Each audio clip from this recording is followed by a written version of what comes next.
Logan and the Dragon's Secret Spell. Chapter 1. The Farm Boy and the Missing Princess. Once upon a time, in a quiet village surrounded by green hills and mooing cows, there lived a farm boy named Logan. Logan was clever, kind, and, well, a little bit clumsy. He could milk a cow faster than anyone in the valley, but he also once tried to ride a sheep to school. It did not go well. One sunny morning, Logan was feeding the chickens when he heard the village bell ringing like crazy. Ding, ding, ding. Everyone ran to the town square. The royal messenger stood on a barrel, waving a golden scroll. He shouted, "Hear ye, hear ye! The princess has been kidnapped by the wicked witch and locked in a tall tower in the dark forest." The crowd gasped. Logan dropped his chicken food. Oh no, poor Princess Lily! He'd never met her, of course, but everyone in the kingdom knew Princess Lily. She was kind, brave, and once rescued a frog from the royal soup. Logan puffed out his chest. "I'll rescue her," he said proudly. The villagers blinked. "You?" asked Old Farmer Ned. "You can't even rescue your own boots from the mud." Logan frowned. "That was one time," he said. But inside, he thought, well, they might have a point. He didn't know the first thing about fighting witches or climbing towers. But he did know one thing. There was someone who might help. Chapter 2. The Dragon in the Castle. Far beyond the hills stood an ancient stone castle. It was said to be home to a mighty dragon named Ruby, who slept on a mountain of treasure. Logan packed some cheese sandwiches for bravery, grabbed his lucky stick, and set off. After a long walk and one short nap, he reached the castle. Smoke curled from the tallest tower, and a deep, rumbling sound echoed inside. "Excuse me," Logan called, knocking on the giant door. "Anyone home? Please don't eat me." The door creaked open, and a puff of smoke rolled out. Two enormous green eyes blinked in the darkness. "Who dares disturb my nap?" boomed a voice. "It's just me, Logan," he said quickly. "I'm not tasty, I promise. I came to ask for help." The dragon stepped into the light. She was enormous and shiny red, with glittering scales and golden wings. "Help? From me?" she said, raising one sparkly eyebrow. "Most people run away screaming." "Well, I'm not most people," said Logan. "I want to rescue Princess Lily, but I don't know how." Ruby tilted her head thoughtfully. "You are very brave." Then she sighed, her smoke puffing into little heart shapes. "I cannot leave my treasure," she said. "If I do, other dragons might steal it, but I can help you another way." Chapter 3. The Dragon's Magical Gifts. Ruby stomped over to a pile of old trunks. "Search through these," she said. "There are many magical things hidden within." Logan opened the first trunk and pulled out a sparkly tutu. "Not that one," said Ruby, chuckling. The next trunk had something better. Shining armor made of silver and dragon scales.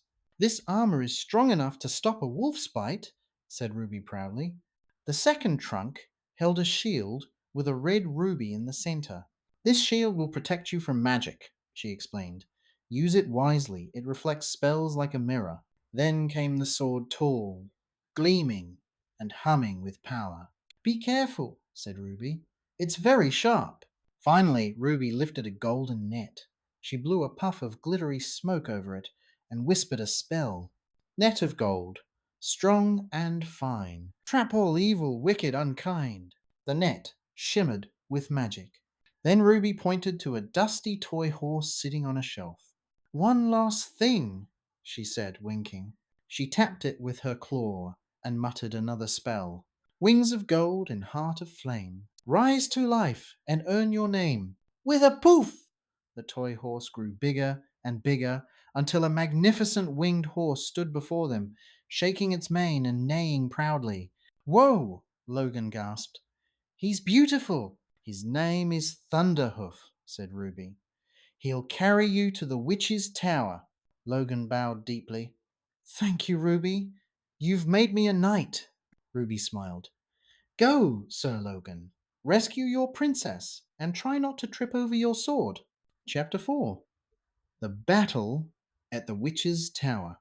The journey was long, but Thunderhoof flew fast, his wings sparkling in the sunlight. Finally, they reached the dark forest, where the Wicked Witch's tower rose high above the trees. Lightning flashed, and thunder boomed. A wicked laugh echoed through the air. Ah! Ha ha ha! So, the little farm boy thinks he can stop me. The Wicked Witch appeared on the tower balcony, her pointy hat blowing sideways in the wind. I'll turn you into stone! She cackled, waving her wand. She shouted a spell. Stone and rock freeze his feet. Make this hero taste defeat. A beam of green light shot toward Logan, but he raised his ruby shield. Boing! The spell bounced off and hit the witch's own broomstick, turning it into a statue. Oops, said Logan, trying not to laugh. Grr! You think you're clever? Snarled the witch. Let's see you escape this. She waved her wand again.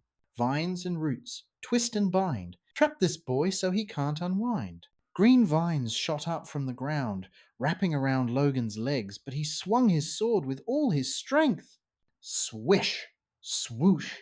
The vines snapped and fell away. Nice try, he said. The witch growled.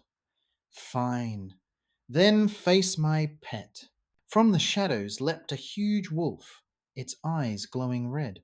It lunged Comp and bit Logan's arm, but his armor held strong, and the wolf yelped, shaking its sore jaw. Ha!